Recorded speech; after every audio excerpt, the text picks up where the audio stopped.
Welcome to Silent Revenge with Adrian, where silence speaks louder than words, and every story reveals the power of quiet justice. Join Adrian as he uncovers gripping tales of betrayal, resilience, and perfectly timed revenge. Sit back, listen closely, and let the silence tell its story.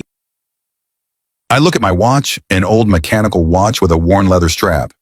It's exactly 4 o'clock, the time Evelyn used to make tea. 3 years have passed, and I still look forward to that moment every day. It must be funny. That's what Winona thinks. Funny and ridiculous. Grandpa lives in the last century, she says when she thinks I can't hear. My house in a quiet neighborhood in Spanish Springs now seems too big. After 48 years of marriage, the silence presses on my ears. I run my fingers along the back of the chair Evelyn liked to read in. The leather is cracked from time, just like my hands. At 73, you start to notice how your body lets you down in the little things. The phone rings. A landline with a long cord. Another occasion for Winona's ridicule. Why don't you use a smartphone, Waldron? It's the 21st century.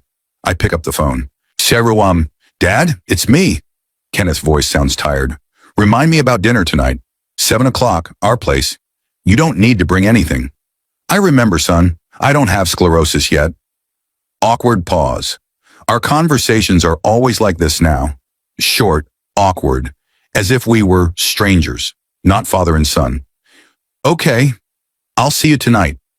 As I hang up the phone, I sigh heavily. After Evelyn's death, Kenneth visited me less often. First, he blamed it on his law firm, then on renovations to his and Winona's new house. Now we're on a schedule, every other week for dinner, like a business meeting. My pension is more than adequate. My years of running a technology company called Novatech were not in vain. But I prefer to live modestly. What's an old man need for excesses? Winona doesn't understand that. For her, ostentatious luxury is a sign of success. She works in marketing at Aurora Innovations and considers herself indispensable. Every time she brags about her achievements, mentions the names of her clients, talks about corporate meetings. I have little interest in this, but I nod politely. Before I go out, I choose my suit carefully. Not because I want to impress. I don't care what Winona thinks. It's just that Evelyn always said, Waldron, you must look dignified no matter what happens. I settle on a navy blue jacket and gray vest. Classic, conservative. Old-fashioned, as Winona would say. Kenneth and Winona's house is in an upscale neighborhood. 3-story structure with panoramic windows and landscaping. It's a little too fancy for my taste, but they love it.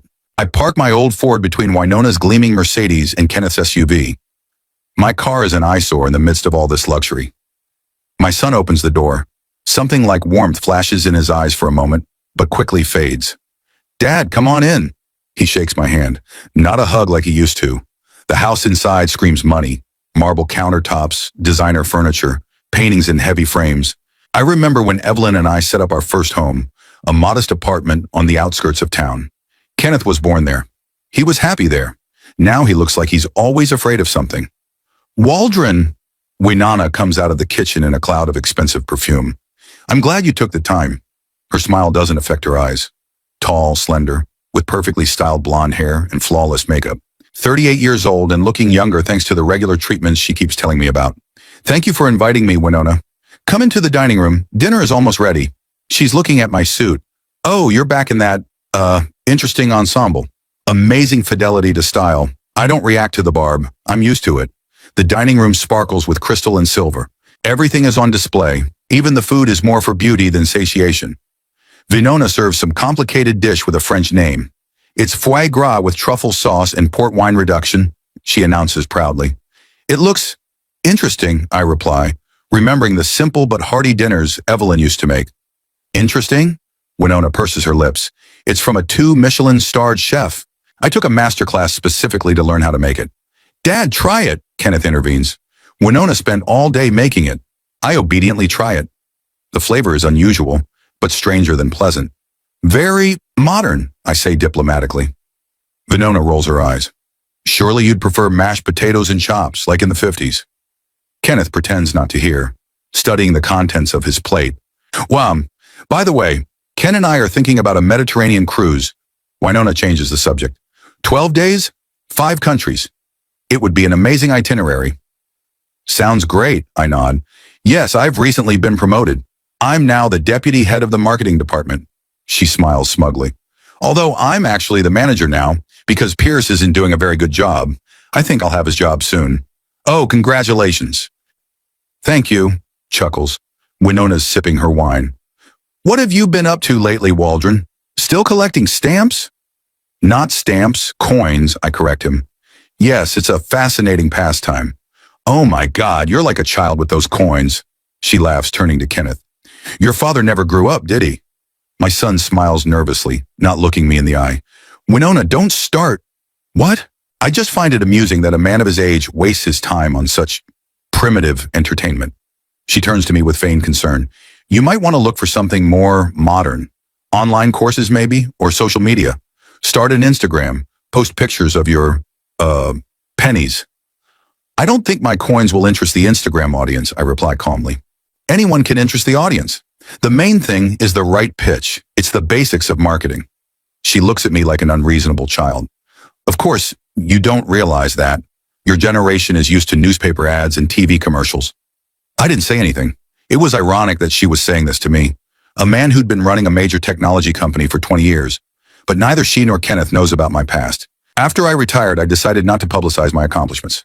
Evelyn said I was too modest, but I'm comfortable staying in the shadows. Speaking of television, Winona continued, it's high time you updated your appliances. That antique in your house is a museum piece. It works. Why change it? For quality, resolution, modern features. She's splashing her hands. Sonoi, Ken, tell your dad that living like it's the last century is weird. Dad, maybe we should really upgrade some things. Kenneth tentatively suggests. We could help pick out. Thank you, but that won't be necessary, I replied firmly. Stubbornness is another old school trait, Winona snorts. No wonder you live alone. A modern woman would have a hard time with such a conservative man. Kenneth wrinkles his nose but remains silent. In the past, he would have stood up for me. Now he's afraid to contradict his wife. I don't think I should be thinking about a romantic relationship at my age, I say, feeling a muffled irritation growing inside. Why not? Lots of people are finding a couple in their old age nowadays. She winks. You should try dating sites. I could help you set up a profile. Winona, Kenneth finally intervenes. Let's change the subject. I'm just trying to help, she looks offended. Your father is stuck in this old house with these old things, with his old-fashioned habits. He needs to shake things up. I'm quite comfortable, I reply. Not everyone has to live for show. Winona narrows her eyes. What do you mean? Just that different people have different priorities. Do you think I'm living a showy life? Her voice turns icy. Winona, I'm sure that's not what father meant, Kenneth says hastily. No, let him explain. She folds her arms across her chest. Are you criticizing our way of life, Waldron? Our home? My work? My accomplishments? I look at my son. There's a plea in his eyes. Not to make things worse. I sigh. Not at all. I'm just saying that I'm comfortable with the way I live my life. And I'm comfortable with the way I live, Winona parries. The difference is that I'm not stuck in the past. I'm evolving, growing professionally, moving forward. And you, she pauses, looking me over from head to toe. You're like a museum piece. Old suit, old watch, old habits. Even the jokes are old. Remember, Ken, when he told that telegram joke at the last dinner? The telegram. Who knows what that is now? Kenneth smiles awkwardly.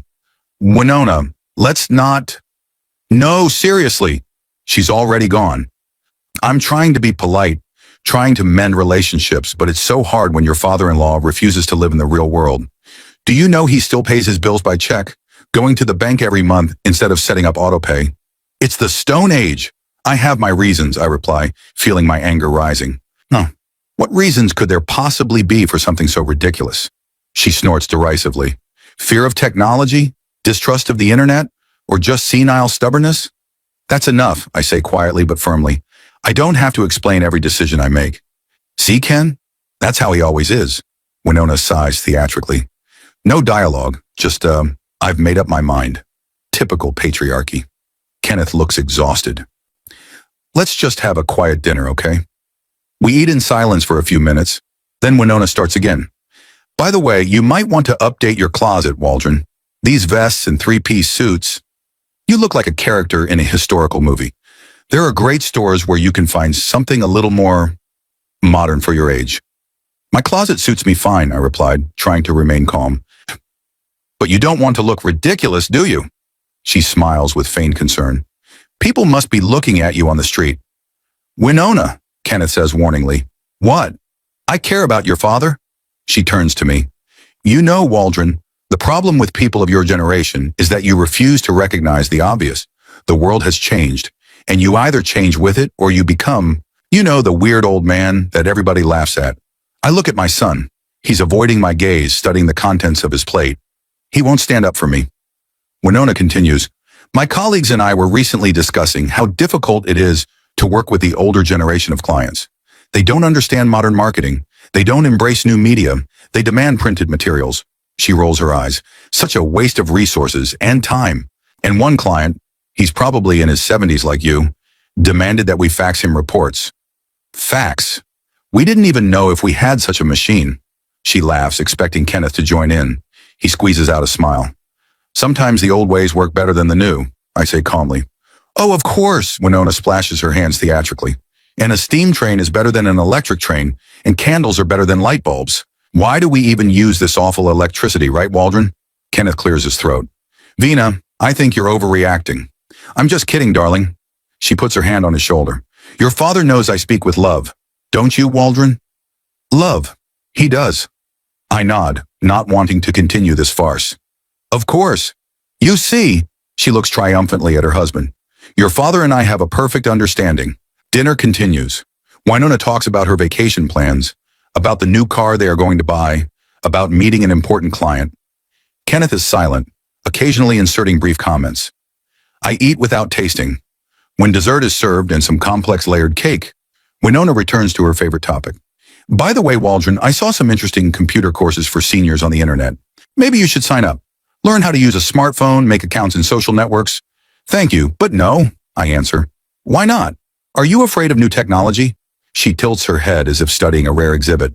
It's normal for your generation, but you shouldn't be afraid. My nephew, who's 8, is very good with an iPad. I'm sure you'll do just fine.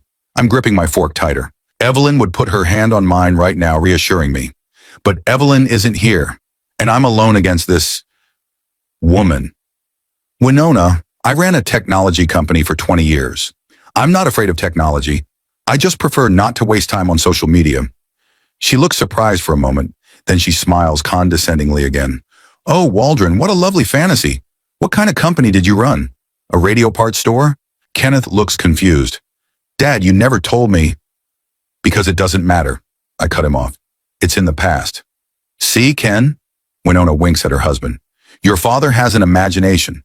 First the coins, now the imaginary company. What's next? Will he say he was an astronaut? Something inside me breaks. I get up from the table. Thank you for dinner. I gotta go. Dad, wait. Kenneth's getting up too.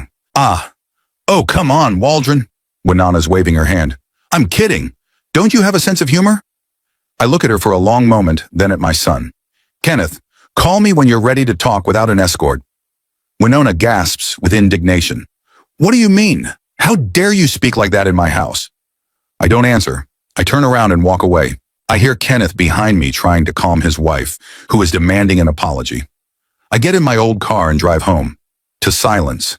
To solitude. Evelyn would say I should be above this. Should be wise. But all I feel today is bitterness and disappointment. In whining. In a son who can't stand up for his father. In myself for letting it get this far. At home, I sit in Evelyn's chair and stare out the window.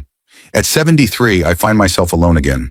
Without a wife, with an estranged son, and a daughter-in-law for whom I am nothing but an object of ridicule. I chuckle bitterly. Technology company. She didn't even believe it. Maybe it's for the best. Why would she want to know who I was? The phone rings. A cell phone, not a landline. Not many people know that number. A name pops up on the screen, Horace Woodward, an old friend we started in business with back in the 80s.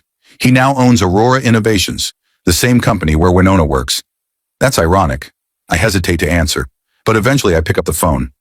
Maybe this is fate. Maybe it's time for a change. Waldron, old boy, how good to see you. Horace Woodward rises from his seat as I enter the restaurant. Despite his 76 years, he looks energetic. Tall, trim, with a neatly trimmed gray beard and lively blue eyes. Only wrinkles and age spots on his hands give away his age.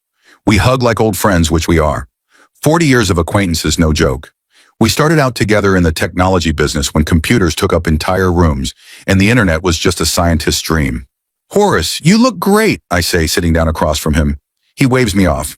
Come on, Wall. You're not fooled. I've lost 12 pounds in the last 2 months, and it's not because I've been dieting. I'm just now noticing how loose his jacket is. It used to be tighter. And his eyes, they have a tiredness in them that Horace's trademark smile can't hide. What's going on? I ask you directly. The waiter brings the menu. Horace orders only tea with lemon. I choose the same. I lost my appetite when I saw my friend's condition. Pancreatic cancer, he says simply when the waiter leaves. Stage 3, discovered a month ago. I'm out of breath. Pancreatic cancer is serious. Very serious. Horace, don't offer condolences, Wall. He raises his hand to stop me. That's not why I called you here. I have a treatment plan. Experimental therapy at the Mayo Clinic. My oncologist says there's a chance. When do you start? I leave for Rochester in a week. It's a 6-month course if all goes well. And the company, Horace is smiling. This is the real reason we're meeting. Aurora Innovations is my brainchild, you know. I've spent the last 12 years putting my soul into it. I don't want it to go to hell during my absence. I nod understandingly. Business is like a child, especially for people like us, childless widowers who are fully committed to their work. The board of directors? I ask. Horace snorts. Sharks. Half of them are just waiting for me to get weak enough to tear the company apart. No, I don't trust them. CEO, Philip Raven. He's a good administrator, but he's too soft. They'll eat him up in a week. Horace is leaning across the table to me. I need you, Wall. I freeze with my cup of tea halfway to my mouth. Me? Yeah, you. Temporarily take over the company while I'm in treatment. 6 months, a year tops. You know the business. You have experience. You won't let those vultures tear up what I've been building. I put my cup down slowly. Horace, I've been retired for 5 years. And before that, my company was in a very different technology. The principles are the same. He waves it off. Aurora now specializes in data analysis software and marketing solutions. You don't need to know the technical details. There's a team for that. I need someone who can hold the helm and keep the ship from going down. Someone I trust. I'm looking at my old friend. We've been through a lot together. Economic crises, technological revolutions, personal loss. I was there for him when his wife Helen died. He stood by me when Evelyn was gone. I don't know, Horace. I'm used to a quiet life. Besides what? He's staring at me. Your sister-in-law works in marketing, I know. Is that a problem? You know Winona? I'm surprised. I don't know her personally, but I've heard of her. Horace chuckles. Ambitious person. Thinks she's the center of the universe.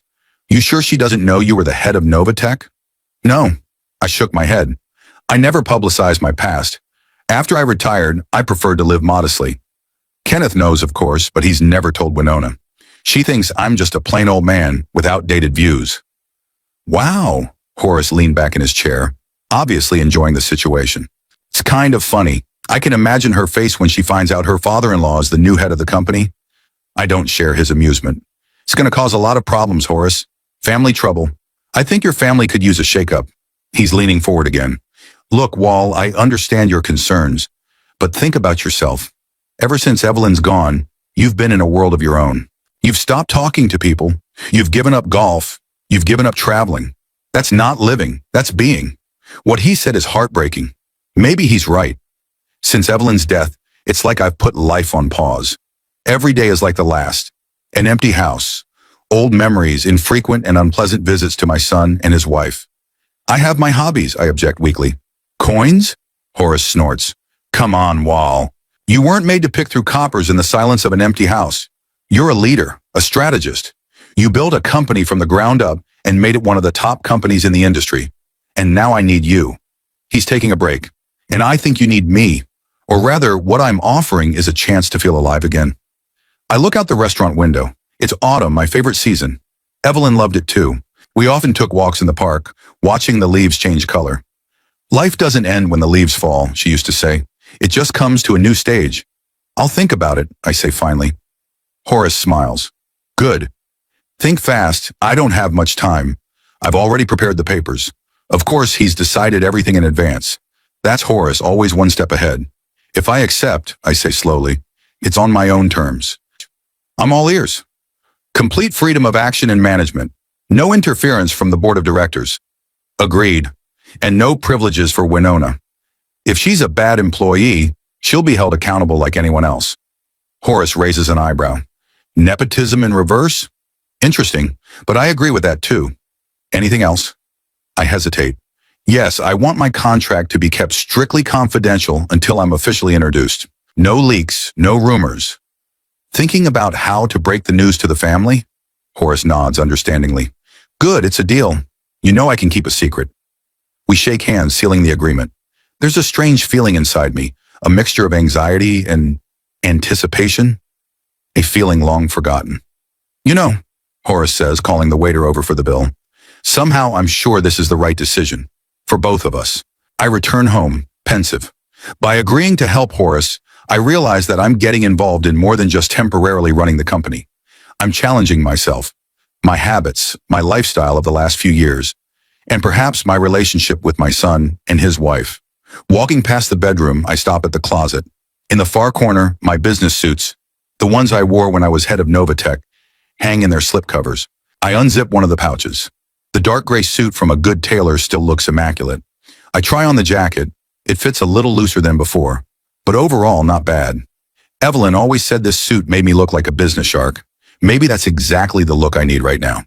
I spend the next few days preparing for my new role. Horace sends documents, financial reports, organizational structure, a list of key clients and projects. I study them, make notes, compose questions. My brain, long half asleep, is working at full capacity again. Aurora Innovations is a successful mid-sized company specializing in marketing data analysis software. 300 employees, offices in Spanish Springs and Portland, annual sales of 80 million. Good numbers, but there are problems. Higher than industry average employee turnover, a few stalled projects, strained relationships with some key clients. In the marketing department folder, I find Winona's name, deputy head of the department, just like she bragged about. But from the reports, her projects aren't the most successful. Lots of noise, little results. Typical. Kenneth calls on the third day after dinner. You can hear the tension in his voice. Dad, I wanted to apologize about Winona. She was in a bad mood and she took it out on me. I finish for him. The usual. There's a heavy sigh on the other end of the line. She's not angry. She just can be blunt. Straightforward is when they tell the truth to your face. What Winona's doing is disrespectful. Dad, it's okay, Kenneth. I'm used to it. My voice is steady, but there's a wave of bitterness rising inside. When did my son stop being on my side? When did he let that woman come between us? We'd like to take you out to dinner again, as an apology. I'm thinking about Horace's offer, about the new role that awaits me, about how our relationship will change when the truth comes out. Not now, I answer. I have business to attend to. Business? There's surprise in his voice. Of course, what business could an old man have? Something serious? It's no big deal, just busy. After this conversation, I'm even more convinced that the decision to hide the new assignment from the family is the right one. Let it be a surprise to everyone. Next week, Horace leaves for medical treatment, having first introduced me to key members of the board of directors. Reactions range from wary acceptance to poorly concealed displeasure. Adrian Porter, the CFO who had sought Horace's seat, is particularly displeased. A tall, thin man with sharp features and a cold stare. Horace has chosen an unexpected candidate, he says after the meeting, when we're alone. I hope you realize that running a modern technology company is not the same as it was in your day. In my day, Mr. Porter, I reply calmly, we built the technology you use today, and the fundamentals of business haven't changed. A quality product, good service, good management. Everything else is details. He presses his lips together, but doesn't say anything else. First encounter, and definitely not the last. The official introduction of me as interim head of the company is scheduled for next Friday, as part of the quarterly corporate event. Until then, information is strictly confidential. Only senior management knows about the changes. I use this time to get to know the company better. I get to the office early in the morning when most employees haven't shown up yet and leave late. I study projects, review personnel files, talk to department heads without revealing my future role. I introduce myself as a consultant. The marketing department where Winona works turns out to be one of the most problematic. The head of the department, Pierce Langley, gives the impression of a man who is tired of his job. He is polite, but not particularly interested in improvement. The team is divided into factions, each with its own informal leader. Winona leads the noisiest of them. I watch her from afar without giving myself away. She talks loudly on the phone, gives instructions to her colleagues, takes long breaks over a cup of coffee. Lots of noise, little to do, just as I suspected. One time she walks past the meeting room where I'm sitting with my paperwork. She takes one fleeting glance and doesn't recognize me. No wonder, in a business suit with a briefcase and reading glasses, I look different from the old-fashioned father-in-law at home. In the evening back home, I sit down in Evelyn's chair, and for the first time in a long time, I feel satisfied. My brain is working, my body is full of energy. I'm needed again, back in business. You were right, darling, I say into the void, as if Evelyn might hear. Life doesn't end when the leaves fall. I imagine how she would smile when she heard that. She's always supported me, always believed in my strength, and admittedly, she never liked Winona. She doesn't love you, doesn't respect you, and doesn't appreciate what you've done for Kenneth, Evelyn said after the first time she met her future daughter-in-law. I brushed it off at the time. Say the girl is just nervous about meeting the groom's parents. But Evelyn saw right through people. The day before the corporate event, Kenneth calls again. Dad, are you really busy? Winona wants to make it up to you. She's even baking that apple pie you love. Not right now, Kenneth, I reply. Maybe next week. What's your deal? I can hear the irritation in his voice. You've never been busy before. Life is full of surprises, son, I say with a slight smile. By the way, what is Winona doing these days? Still working at Aurora Innovations? Yes, of course. He sounds surprised at the change of subject.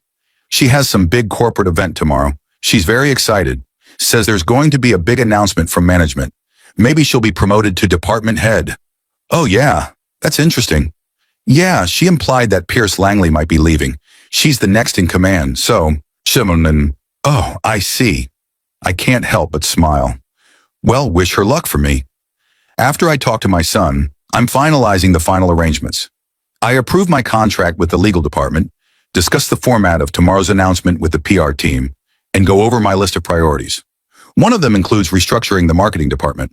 In the evening, I stand in front of the mirror for a long time. The dark blue suit fits perfectly. I ordered it from a tailor this week.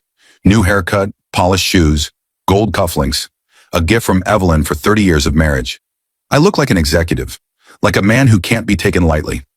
Tomorrow begins a new chapter in my life, and perhaps a new chapter in my relationship with my family too. I'm not gloating about my upcoming meeting with Winona. That would be petty, but I can't deny that I'm anticipating the moment when she learns the truth. Looking at the picture of Evelyn on my bedside table, I smile. Tomorrow is going to be an interesting day, darling. It's a shame you won't be around. But part of me believes she will be. Somehow she'll be watching and perhaps quietly applauding. The Grand Palace Hotel looks impressive. The glass facade reflects the setting sun. Expensive cars are lined up at the entrance. Aurora Innovations' corporate event is always a big deal. Horace likes to emphasize the company's success, especially in front of clients and partners. I drive up to the hotel by cab. I decided not to take my old car. Everything has to be impeccable today. The driver opens the door and I get out, adjusting my tie.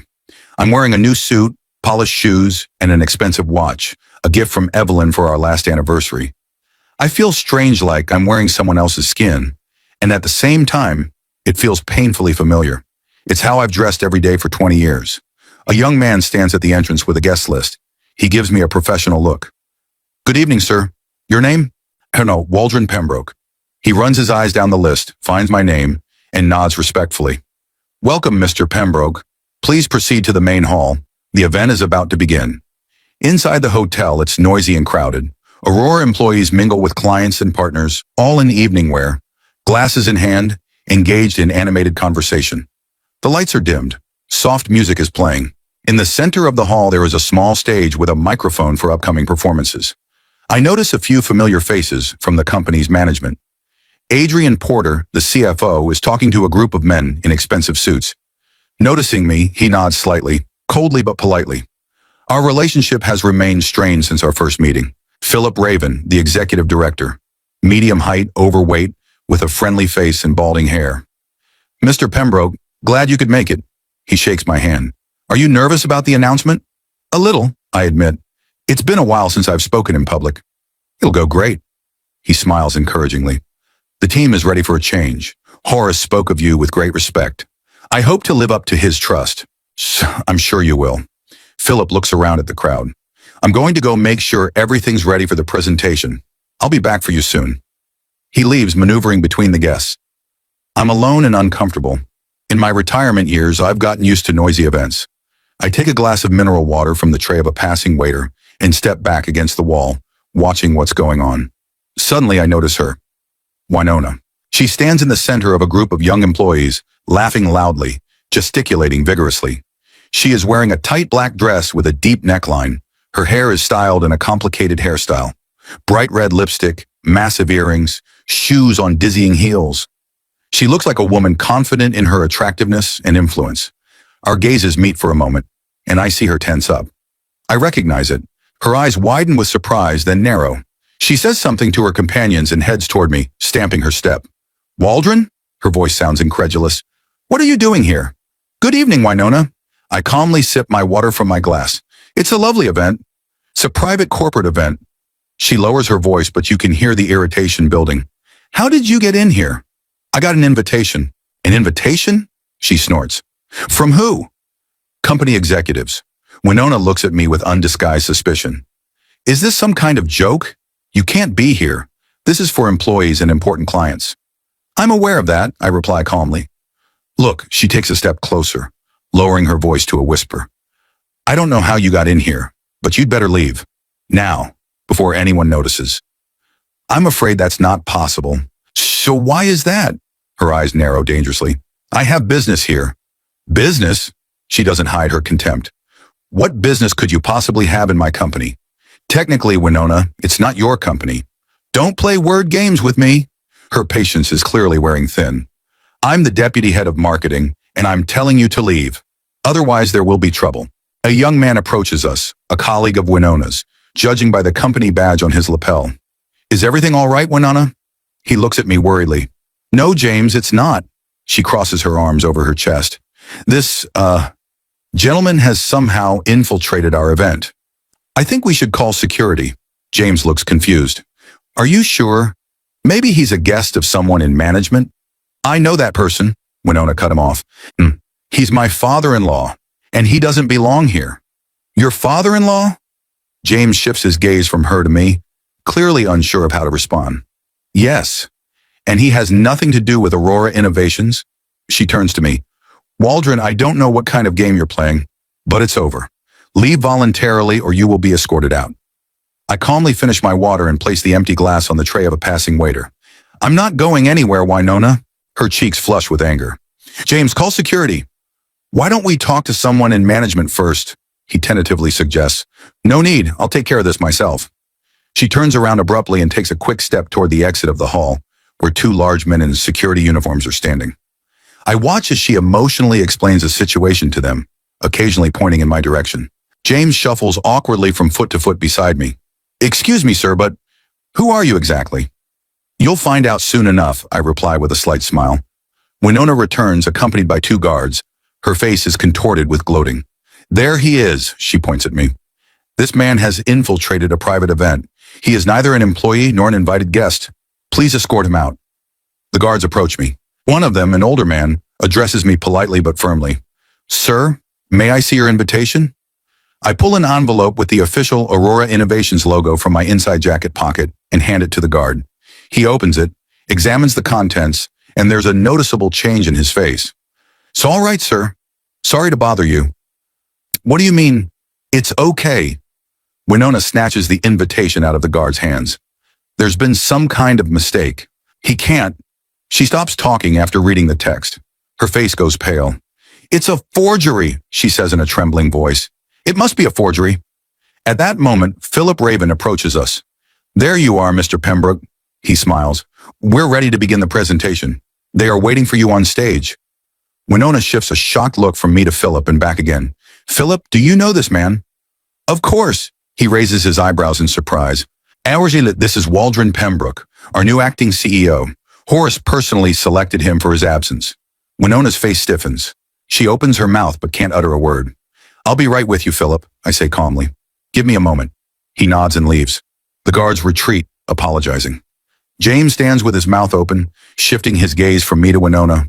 A small crowd of interested employees, attracted by the unusual scene, begins to gather around us.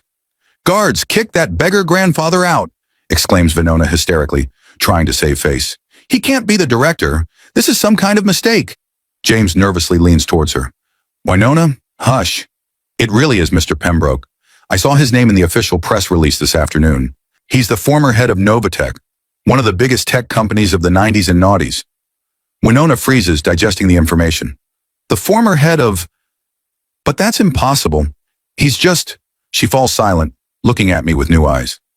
You never said... You never asked, I answer flatly. Was too busy mocking my outdated views and old-fashioned habits. The color of shame and humiliation floods her face.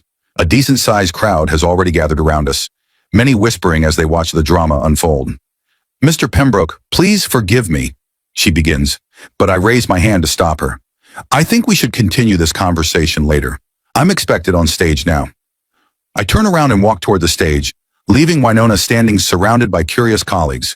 I can feel their gazes on my back, surprised, scrutinizing, evaluating. Many have probably heard Winona demanding that the beggar grandfather be kicked out. Such things quickly become corporate legends. I go up to the stage where I am met by Philip with a microphone. The hall gradually becomes quiet, all attention turns to us. Ladies and gentlemen, Philip begins, today I have the honor of introducing the man who will temporarily head Aurora Innovations during the absence of our founder and CEO, Horace Woodward. He pauses dramatically. Mr. Waldron Pembroke is a seasoned executive with over 30 years of experience in the technology industry. He founded and led Novatech for 20 years, has served on the board of directors of several major corporations, and is a close friend of Mr. Woodward. Horace has personally chosen him as someone he trusts with the future of the company. A whisper drifts through the room. I notice Winona standing against the far wall, pale with a frozen face.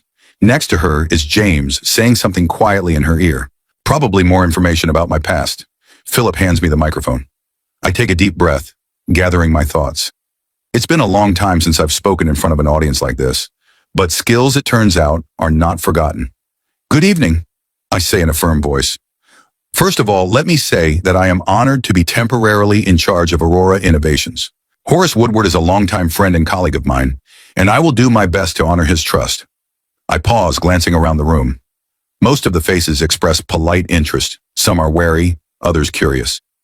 Adrian Porter stands with his arms crossed over his chest, scrutinizing me. The company is in good shape thanks to the efforts of Horace and the entire team. However, there is always room for improvement. In the coming days, I plan to meet with all department heads to better understand the current projects and challenges. I intentionally don't look in Winona's direction, but I know she hears every word. My management style is based on 3 principles: transparency, efficiency, and accountability. I expect every employee to adhere to these principles. Performance will be evaluated objectively without regard to personal relationships or status. I say that last sentence with emphasis. Out of the corner of my eye, I notice Winona nervously tugging at the hem of her dress. In the coming weeks, we are going to undergo some changes, restructuring of some departments, optimization of processes, possibly new directions of development. I count on your support and professionalism during this transition period. I conclude my speech with standard phrases about teamwork and the bright future of the company. The audience applauds, discreetly but respectfully.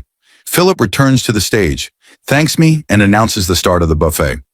As I descend from the stage, I find myself surrounded by people wanting to get to know each other. Heads of departments, key clients, partners. Everyone wants to exchange at least a few words with the new director. I shake hands, smile, answer questions. Part of me notes how easily I've returned to this role, as if I hadn't been retired for 5 years. Out of the corner of my eye, I notice Winona trying to make her way through the crowd to approach me. Her face expresses a strange mixture of panic, shame, and calculation. She clearly wants to explain herself, perhaps apologize, smooth over the incident. I pretend not to notice her attempts and continue talking to an important client. Let her be nervous. After I've finished talking, James walks up to Winona and says something insistently in her ear, pointing in my direction. She listens, nods, and her face turns even paler. Finally, James literally pushes her in my direction. She approaches with a strained smile as I finish my conversation with another person. Waldron. I mean, Mr. Pembroke, she stammered, trying to find the right tone. May I have a word with you in private? I'm afraid this isn't a good time, I answer coldly. I have a lot of meetings scheduled for tonight. Please, she says, a note of desperation in her voice. It's important. So are my responsibilities as the new head of the company, I parry. It's all. Speaking of responsibilities, I'd love to see you in my office at 9 o'clock Monday morning. We need to discuss the work of the marketing department. Sure, she nods quickly. I'll prepare a presentation on our current projects and... That won't be necessary, I interrupt. I've already read your department's reports. I have specific questions that we'll discuss in person. Her smile falters. Good. Now can we at least... Excuse me, they're waiting for me. I nod at the group of executives standing nearby. I'll see you Monday, Winona. I walk away, leaving her standing alone in the middle of the room. I feel the stares, some sympathetic, others gloating. News of the conflict has obviously already spread. I spend the next 2 hours talking to key company figures and important clients. Adrian Porter keeps to himself, but I notice that he is watching me closely. Philip Raven, on the other hand, doesn't stray far, ready to come to my aid or introduce me to the right people at any time. Winona remains at the event, but keeps a low profile. I see her nervously drinking one glass of champagne after another, smiling strainedly at her colleagues. Many avoid her. No one wants to be associated with someone who has publicly embarrassed herself in front of a new manager. Toward the end of the evening, when most of the guests have dispersed, James, the young man who was with Winona during the incident, approaches me. Mr. Pembroke, he extends his hand nervously. Allow me to introduce myself. James Knoll, senior analyst in the marketing department. Nice to meet you, Mr. Knoll. I wanted to apologize for what happened today. He speaks softly with genuine remorse. I didn't know who you were. If I had known. You did nothing wrong, I reassure him. In fact, you acted very professionally in an awkward situation. He's visibly relaxed. Thank you, sir. If I may. He hesitates, clearly unsure whether to continue. Yes? Winona. I mean, Miss Bright Pembroke. She's not a bad person. She's just sometimes too ambitious and doesn't always think before she speaks. I look closely at the young man. He's defending Winona, even though she embarrassed him. Interesting. I appreciate your loyalty, Mr. Knoll. It's a good quality. I'm pausing. But in business, you have to think before you speak or act, especially when it comes to a leadership position. He nods understandingly. Of course, sir. I just wanted to... I understand. I smile slightly. And don't worry, I'm not one to make decisions based on personal grudges. Thank you, Mr. Pembroke. He sighs with relief. I look forward to working with you. After he leaves, I am left almost alone in the empty hall. Winona has long since left, apparently unable to handle the pressure of the situation. I wonder if she's called Kenneth yet. Has she told him what happened? What was she feeling now? Shame? Fear for her position in the company? Or is she already planning how to turn the situation to her advantage? I hail a cab and leave the hotel. The night air is refreshing. I inhale deeply, feeling a strange mixture of satisfaction and fatigue. The first act of the drama has been played, and I have to admit it went even better than I expected. What will happen next? I don't know yet, but for the first time in a long time, I feel truly alive. And that feeling, it's worth it. My new office is spacious and elegant. Panoramic windows, a massive oak desk, leather armchairs. Horace's workplace. Mine now, at least temporarily. On the wall are photos of famous people, awards, diplomas, the mark of a successful career. I get to the office early, long before the workday starts. I want to settle in, prepare for my first meetings in my new position. Philip Raven, the CEO, is waiting for me with a pile of papers and a fresh cup of coffee. Good morning, Mr. Pembroke. How was your weekend? Calm, I reply, though that's not entirely true. Kenneth called 6 times, left a dozen messages. I didn't answer. I wanted to give him and Winona time to process the situation, and admittedly, I needed time to collect my thoughts. It wasn't going to be an easy conversation with my son. You look good, Philip said as I looked over the day's schedule. The suit suits you well. Thank you. Some things you quickly get used to again. I've been talking about you since Friday. He lowers his voice. The Miss Bright Pembroke thing has become, legendary? I raise an eyebrow. You could say that. Philip looks embarrassed. People are impressed by the way you reacted. Calm, dignified. It's created a certain authority. I nod. The corporate environment is a lot like a jungle. Showing strength and composure is often more important than actual accomplishments. What's on the schedule for today? A meeting with department heads at 9, a call with a major client from Seattle at 10:30, lunch with the board of directors at noon. After lunch, individual meetings with department heads. Add a meeting with Winona Bright Pembroke at 14:00, I said, and invite Pierce Langley for 15. Philip nods, making notes in his clipboard. One more thing, I add. I'll need a full audit of the marketing department for the last 6 months. All projects, budgets, Deliverables. I'll make the arrangements. He looks at me with mild curiosity but asks no questions. Professional? The day starts fast. The meeting with the managers is productive. I listen to their reports, ask questions, outline the first steps. Most give the impression of competent professionals. There are, of course, exceptions. Piers Langley, head of marketing and Winona's immediate boss, seems unsure. His presentation is confused, his answers to questions vague. He's either incompetent or hiding problems in his department. Or both. By noon, I get the first results of the marketing department audit. The picture is disappointing. Budget overruns, missed deadlines, customer dissatisfaction. Things are especially bad with the projects that Winona oversees. Lots of noise, presentations, loud statements, and minimal results.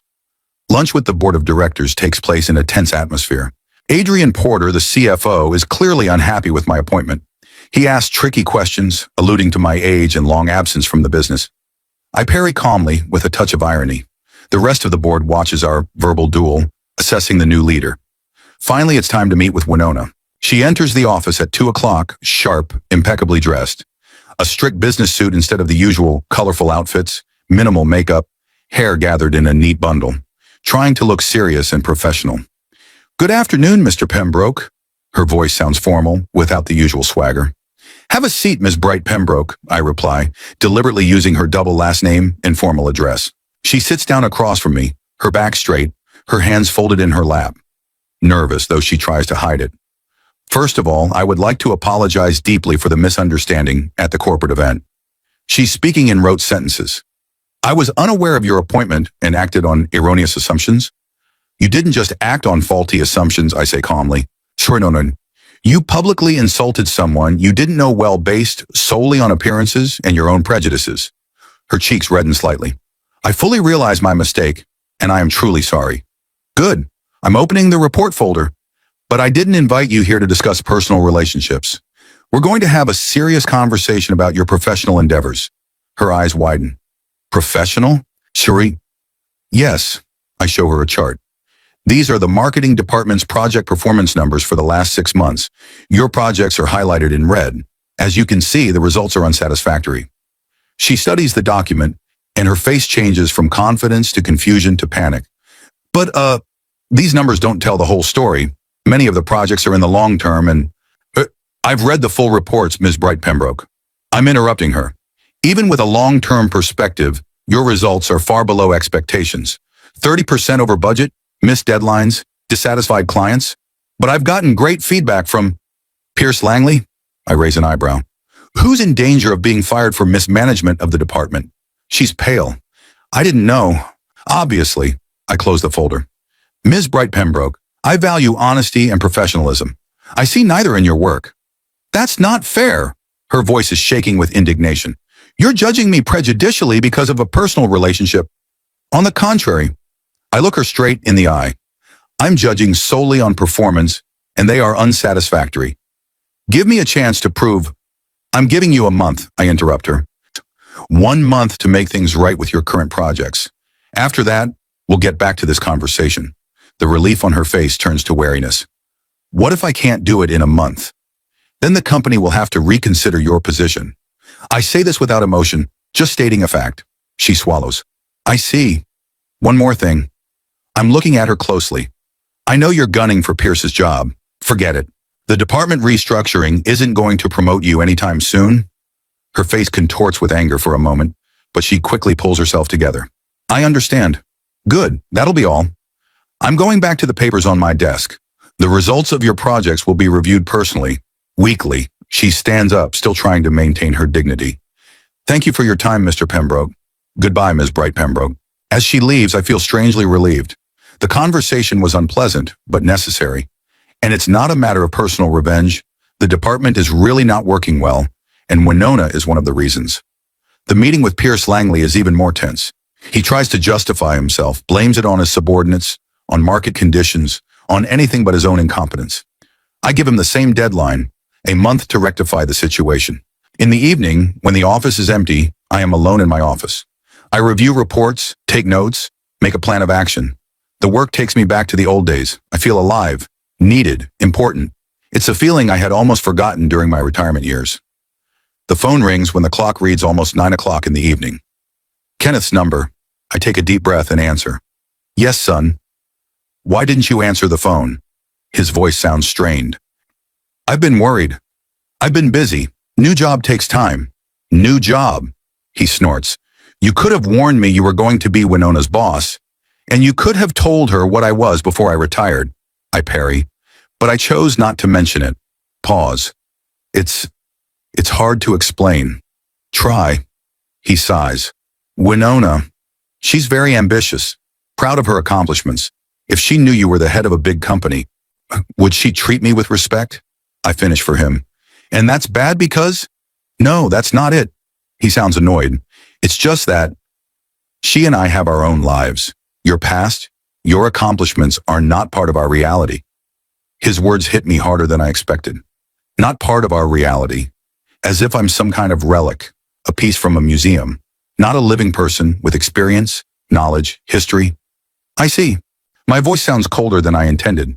And now you're unhappy that these two worlds have collided? I'm not happy that you gave Winona a public humiliation. He's almost shouting. She came home in tears. The whole office is laughing at her. I didn't humiliate anyone, I reply calmly. Winona created the situation by her own behavior. I was just in my place. You could have warned her. At least you could have warned me. Why? So you could warn her, so she could prepare herself, put on a mask of respect instead of the usual contempt? There's another pause. I can almost hear him fighting himself. She wants to apologize. In person. We're taking you to dinner. Winona already apologized today, officially. At work? He sounds surprised. Yeah, we had a meeting.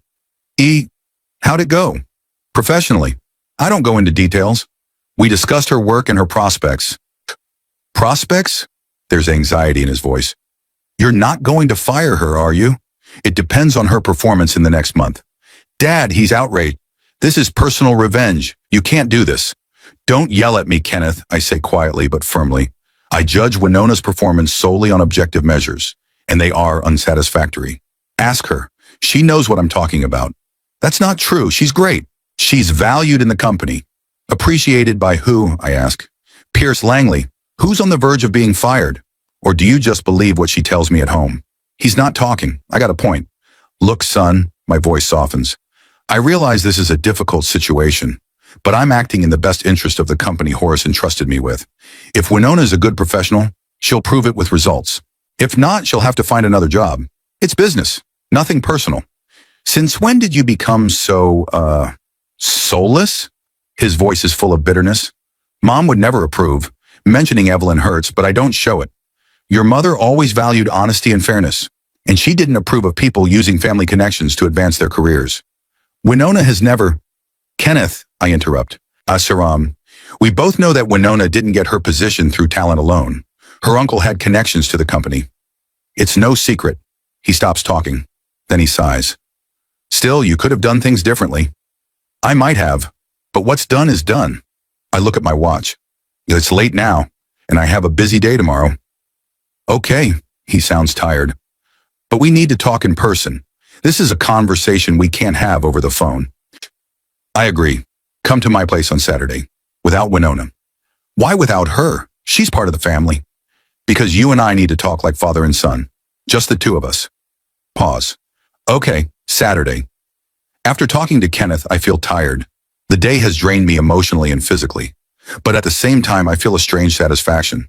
I'm back in business, back making decisions that affect people's lives, including my own family. The next few days pass in a whirlwind of meetings, decisions, and planning. I dive headfirst into work, often staying in the office late into the evening. The staff gets used to my leadership style, demanding but fair. Gradually, the initial shock of the change in leadership is replaced by routine.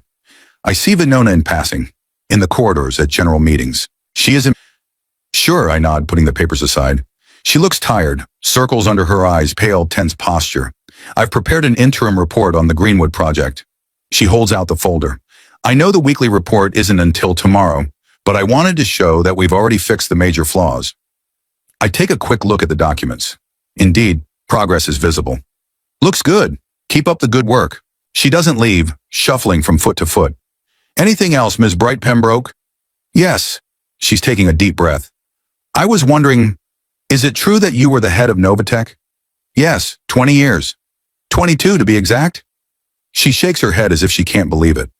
Why don't you ever talk about it? At family dinners, when I talked about my work. Did you ask? I look her straight in the eye. Ashwin, did you ever ask about my career, my experience? She looks down. No, I assumed that I was always just an old man with outdated views. I finish for her. Unworthy of your attention or respect. I was wrong, she says quietly, and I'm very ashamed. Shame is a useful feeling if it leads to change, or I reply. But let's keep the personal outside the office. I'm your supervisor here, and I only evaluate your work. Nothing more. She nods. I understand. Thank you for your time. As she leaves, I reflect on the strangeness of life. Until a month ago, Winona thought I was a worthless old man, worthy only of ridicule. Now she stands before me, nervous and ingratiating. Power changes people's perceptions. I've known that for a long time, but I've never felt it more acutely. On Friday, I get the weekly reports from all departments. Marketing shows improvement, albeit slight. Pierce Langley is nervous in our meeting, trying to put the situation in the best possible light. I listen to him half-heartedly. The decision to restructure the department has already been made. Mr. Langley, I say as he finishes his report, I appreciate your efforts, but I think the department needs more serious changes. What kind of changes? He tenses. I've prepared a restructuring plan. I hold out a folder to him. Read it and give me your comments by the end of the day. He takes a quick look at the document and his face changes. But it's a complete restructuring of the department. New positions, new structure, new KPIs. Exactly. And my position? He keeps flipping through the pages and pales. You're creating the position of creative director instead of head of marketing? Yes, with a focus on strategy and creative, no administrative functions. I think it's more in line with your strengths. It's a polite way of saying he's incompetent as an executive. He understands that. And who's going to run the department? The new marketing director. I'm already in talks with several candidates. I see. His shoulders are slumping. It's a demotion. It's a change of focus, I correct him gently. Suri he, with salary and status intact. He nods, grateful for this small favor. And how will it affect the rest of the staff? The deputies? The position of deputy manager is being abolished. Instead, 3 equally important positions are being created as heads of digital marketing, traditional media, and client relations. And Winona? He looks up at me. She's yours, isn't she? Family ties are irrelevant, Mr. Langley. I say that firmly. Ms. Bright Pembroke will be evaluated on the same criteria as everyone else. If she proves her competence, she'll get one of the new positions. If not, she'll stay in a specialist position or find a job with another company. He nods, but I see doubt in his eyes. He doesn't believe I can be so impartial. Well, time will tell. After he leaves, I call Horace at the Mayo Clinic. He sounds fainter than he did a week ago, but he's still upbeat. How's it going, old man? He asks after an exchange of greetings. I'm getting up to speed. A lot of things need changing, especially marketing, huh? I smile. He always knew where the problems were. Already preparing the restructuring. And how's your sister-in-law? You can hear the curiosity in his voice. Did she make a scene? That's not the word. I briefly recount the events at the corporate party. Horace laughs, then coughs. Damn shame I wasn't there. Would have paid to see her face. You'll see it for free when you get back. I'm getting serious. How's your treatment going? It's hard, he admits. But the doctors say there's progress. The tumor has shrunk a little. That's great news, Horace. Yes, but there's still a long way to go. He sighs. Thanks for keeping me company. I know it's not easy, especially with the family complications. I can handle it, and I really believe that. I'm sure you do. He pauses. By the way, Adrian Porter called me, complaining about your authoritarian management style. Not surprising, I snicker. He's gunning for your job. And he's going to be a stickler, Horace warns me. Be careful with him. He's powerful on the board of directors. I'll keep him in mind. After talking to Horace, I feel energized. Despite all the challenges, professional and personal, I'm on the right track. The company needs change, and I can make it happen. And as for the family, well, some relationships need to be reevaluated too. As I'm getting ready to go home in the evening, I notice a light on in Winona's office. She's still working, leaning over her computer. I wonder what is driving her now. Is it fear of losing her job or a genuine desire to prove her competence? Probably both. Kenneth is going to have a difficult conversation tomorrow. I don't know how it will end, but I'm sure of one thing. I will no longer be the man Winona used to mock at the dinner table. That outdated old man whose opinion doesn't matter. I'm back to being what I've always been, a decision maker, a man to be reckoned with. And that, perhaps, is the lesson for all of us. The 3 weeks flew by with a lot of hard work. I was fully immersed in the company, spending 12 to 14 hours in the office every day. Evelyn called it my work trance, a state where the outside world ceases to exist. Only tasks, decisions, and results remain. The restructuring of the marketing department was in full swing. Piers Langley reluctantly accepted his new role as creative director without administrative authority. I hired a new marketing director, a young but experienced woman from a competing company. Her job was to get the department out of crisis in 3 months. Winona worked her ass off trying to salvage her projects and prove her worth. Every morning she was the first to arrive, the last to leave. Reports became more accurate, presentations more meaningful. She was trying, it was obvious. But some problems can't be solved by diligence alone. Our conversation with Kenneth that Saturday had been complicated. He came in angry, ready to accuse me of every mortal sin. I remained calm as I explained my position. "It's just revenge," he said, pacing around the living room. "You are taking revenge on Winona for treating you without proper respect." "If I wanted revenge," I replied, "I would have fired her on the first day. Instead, I gave her a chance to prove her professional worth." "You humiliated her in front of her coworkers." "Ontum, I didn't humiliate anyone. Winona created this situation by her own behavior. We talked for a long time." Gradually, his anger changed to bitterness, then to fatigue. At the end of the conversation, he confessed, "You know, Dad, I don't think I know you or Winona as well as I thought I did." It was the first sincere sentence of the whole evening. Now, 3 weeks later, in front of me lies a folder of papers I never expected to see. James Knoll, a young analyst in the marketing department, brought them in this morning, nervous, pale, but determined. "I think you should see this, sir," he said, holding out the folder. "I've been hesitant for a long time about whether to, but it affects the whole team."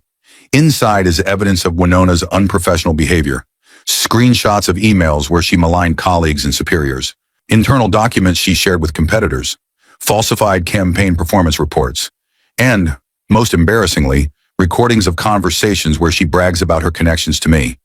Her director-in-law, who wouldn't dare fire her. "Where did you get this?" I asked James. "Different sources." He was clearly out of his depth. "Some of it is from the company's public chat rooms. Some of it from colleagues who could no longer tolerate her behavior." "Why did you choose to share this with me?" "Because it's wrong." He looked me right in the eye. "Ms. Bright Pembroke is undermining the entire department. She's using you, telling everyone she can do whatever she wants because you won't fire a relative." I've been going over documents all day, checking, double-checking, consulting with company lawyers. Everything checks out. I was especially hurt by what she said about how she was manipulating the old man and using family connections. By 4 o'clock, I had made a decision, a hard one, but a necessary one. The secretary was instructed to invite Winona to my office at 5, and also to summon a representative from HR and security. At exactly 5 o'clock, she enters the office, focused, professional, with a folder of documents. She is visibly surprised to see Rebecca from HR and Mark from security. "Good evening," she says hesitantly. "I've prepared the report on the Armitage project, as you requested."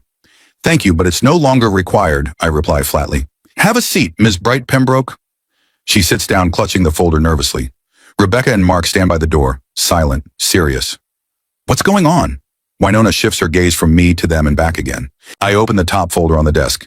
"Miss Bright Pembroke, it has come to my attention that you have engaged in unprofessional behavior, violating corporate ethics and possibly the law." Her face pales. "I don't know what you mean." "Here are copies of the emails you sent to a competing company." I show the first document, with internal information about Aurora Innovation Strategy. It's not what it looks like." She licks her lips nervously. "I was just consulting with a colleague." "Here are the falsified campaign reports," I continue, ignoring her excuses, "with inflated figures and hidden expenses. You presented them to the management to hide the inefficiency of your projects." She remains silent, staring at the papers with wide open eyes. "And finally, here are tapes of your conversations with your coworkers, where you brag about your family ties to me and how you use those ties for personal gain." "That's personal correspondence." She's outraged. "Who gave you the right?" "These are company chats and company emails," Rebecca interrupts. "According to Aurora Innovation's policy and your employment contract, the company has the right to monitor all communications made through corporate systems." Winona swallows, her hands shaking. Now what? Ms. Bright Pembroke, I say in an official tone, based on the evidence I have gathered of your numerous violations of corporate ethics and professional standards, Aurora Innovations is terminating your employment, effective immediately. She looks at me as if she can't believe what she's hearing. You're firing me? You can't. I can, and I am, I reply calmly. However, Rebecca will give you all the necessary paperwork. Mark will escort you to your workplace, where you will collect your personal belongings and then leave the building. Your pass and company phone will be deactivated. This is illegal. She's jumping out of her seat. I'm gonna sue. I'll tell everyone this is a personal vendetta. You are free to go to court, I say nonchalantly. All evidence of your wrongdoing will be presented, including passing confidential information to competitors, which could be considered industrial espionage. She freezes, realizing the gravity of the situation. You wouldn't dare, she says quietly. Kenneth will never forgive you for this. This is between me and my son, I answer firmly. Now we're talking about your professional behavior, which is unacceptable in our company. Your company, she chuckles bitterly. It was yours all along. You were just playing the part of a harmless old man. And you were... Miss Bright Pembroke, Rebecca intervened, please follow me. We'll draw up the necessary paperwork. Winona looks at me with undisguised hatred. You're going to regret this, she hisses. I'll tell Kenneth what you're really like. You're free to say whatever you want, I replied calmly. But the facts will remain facts. She turns and walks out of the office, accompanied by Rebecca and Mark. I'm left alone with a heavy feeling in my chest. This was necessary but unpleasant, and the consequences for family relationships will be serious. An hour later, Rebecca returns. It went emotionally, she reports. But Ms. Bright Pembroke has left the building. Her access has been deactivated. Legal is preparing documents in case of a lawsuit. Thank you, Rebecca. I nod. Please prepare an announcement for the staff. Dry facts, no personal details. Dismissal for violation of corporate ethics, period. Will do. After she leaves, I sit in the silence of the office, staring out the window at the evening city. The phone on my desk is silent, but I know it will ring soon. It won't take Kenneth long to hear the news. And indeed, around 9 p.m., just as I'm about to leave, the phone rings. It's my son's number. Yes, what have you done? His voice is shaking with rage. You fired Winona? Yes, I answered calmly, and I had good reasons. What reasons? He's almost shouting. It's petty revenge. Low, petty revenge. Come to my house, I say. This isn't a phone call. I'm on my way, he replies and hangs up. I gather my papers, take copies of all the evidence of Winona's misdeeds and leave the office. On the way home, I mentally prepare myself for a tough conversation. Kenneth is furious. He won't listen. At least not at first. But I have proof, and it speaks for itself. At home, I make tea for me and my son. The same tea we used to drink when he came to me for advice when he was a student. Evelyn always said that good conversation starts with good tea. Kenneth arrives half an hour later, bursting into the house without knocking, his face flaming with anger. How could you? He blurts out from the doorstep. She's your daughter-in-law. My wife. Hello, son, I say calmly. Come in, sit down. We're having a serious conversation. Serious talk? He snorts. After what you did, especially after that, he walks reluctantly into the living room, but refuses to sit down. He stands with his arms crossed over his chest. Well, what excuse have you come up with for your revenge? I'm opening the file. This isn't revenge, Kenneth. It's a business decision based on facts. Winona violated corporate ethics and possibly the law. What other violations? What are you talking about? I'm showing him the first document. Screenshots of Winona's correspondence with a competitor. Your wife was passing confidential information to a competitor. That's not just a breach of employment contract. It could qualify as industrial espionage. He runs his eyes over the text. His face changes. It could have been a simple counseling session. Read it more carefully. It conveys data on the customer base, on pricing, on development plans. He falls silent, rereading. Further, I continue, pulling out the next document. Falsified reports. Winona systematically inflated the results of her projects and hid expenses to make herself look more successful than she really is. He's going over the numbers, comparing versions of the reports. It could have been a mistake. It's in 6 mistakes in one direction, always in her favor. I shake my head. Kenneth, don't be naive. His shoulders slump, but he's still fighting back. Even so, That's no reason for immediate dismissal. There could be a reprimand, a warning. And finally, I pull out the last document, the most unpleasant. Here are the transcripts of Vinona's conversations with her colleagues. Read what she says about you, about us. He takes the printouts and begins to read. His face changes. Surprise, disbelief, hurt. Kenneth, a bimbo who does whatever I say. The old man wouldn't dare touch me. He's afraid of losing his precious son. I'm taking full advantage of this situation. Family connections are a great career bonus. Kenneth slowly sinks into his chair, still holding the papers in his hands. This can't be true. These are corporate chats and emails, all recorded, all verifiable. He sits in silence, digesting the information. I pour him a cup of tea, put it next to him. It's like the good old days when he had a problem and came to me for advice. Why? He finally says. Why would she do that? Ambition, I answer simply. A desire to advance at any cost. A belief that the end justifies the means. She said she loved me. His voice sounds lost. Maybe she does, in her own way. I sit across from him. But love and respect are different things. She doesn't respect you, Kenneth. She didn't respect me until she found out about my situation. He looks at the papers, then at me. You could have just shown me that. You didn't have to fire her publicly, humiliate her. I didn't humiliate her. The dismissal was done by all the rules, with confidentiality. I'm pausing. But I couldn't keep her at the company. She's a threat to the business. She's my wife, he says quietly, and I'm your father. I look him in the eye. And I will never betray you, never use you, never talk about you with contempt behind your back. He lowers his gaze. What am I supposed to do now? That's for you to decide, son. I shrug my shoulders. I can't tell you what to do about your marriage. I can only advise you not to rush into it. Talk to Vinona. Listen to her side of the story. But remember these documents. They don't lie. He nods, then looks up at me. Was that decision easy for you? To fire her? No, I answer honestly. I knew it would hurt you, that it would create tension between us. But I couldn't do otherwise. It would have been wrong, both professionally and morally. Professional ethics, he chuckles bitterly. More important than family? In this case, yes. I don't look away. Because this family was built on lies and manipulation. Winona used you, used me, betrayed the company that trusted her. He remains silent, staring into space. Then he takes a sip of his cooled tea. You know, after the corporate party, she was hysterical. She said you'd set it all up on purpose to humiliate her, that you were a vindictive old man. And you believed her. Yeah, he sighs. I believed her because it was easier to blame you than to admit that my wife could be like that. I don't answer. I just wait for him to collect his thoughts. She's changed since the accident, Kenneth continues. Fidgety, nervous, always talking about work, about projects, about trying to impress you.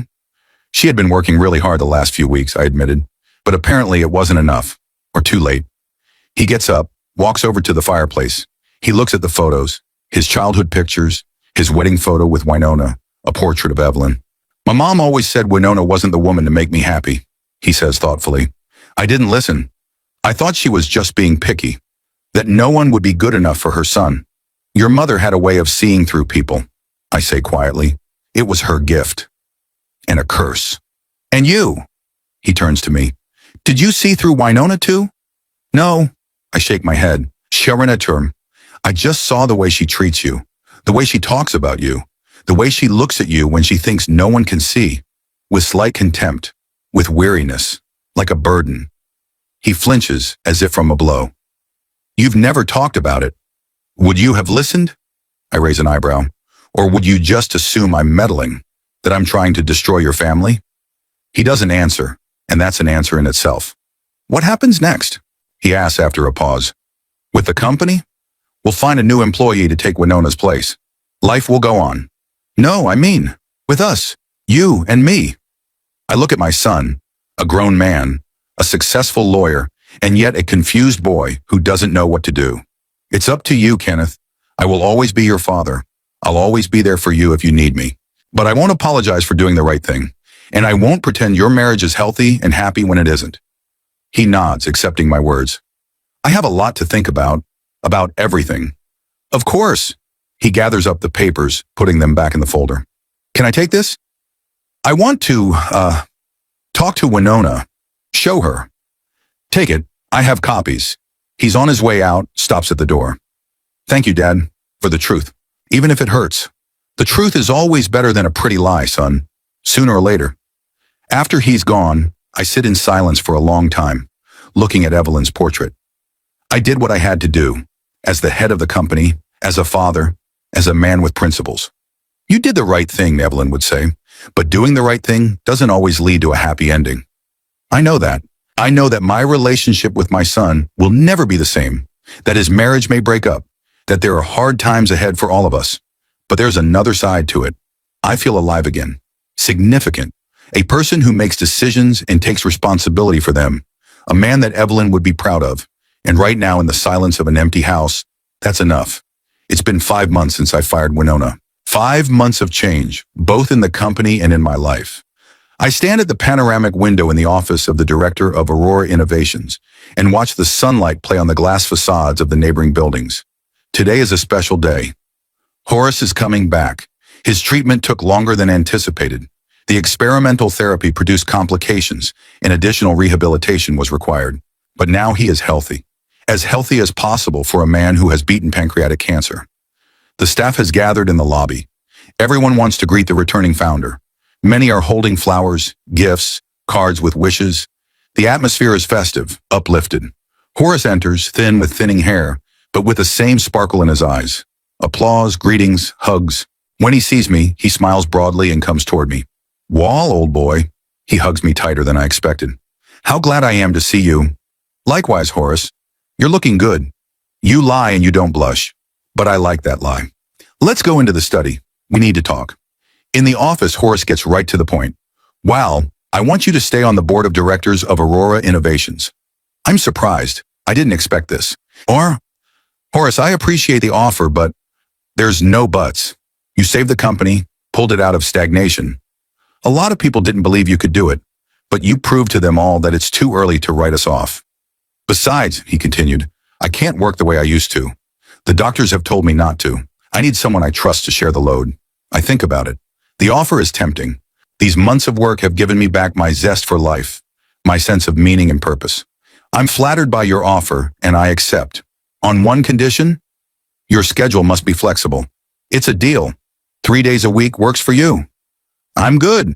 We shake hands, sealing the deal. How's your son? Horace asks. And your ex-daughter-in-law? Kenneth. It's not easy. We communicate, but there's tension between us. He can't quite forgive me for firing Winona, though he admits I had my reasons. And her? They're divorcing. Kenneth found evidence of her cheating. Turns out professional impropriety was only part of the problem. And how did she take it? Not well. First she tried to deny it, then she blamed me for tampering with the evidence.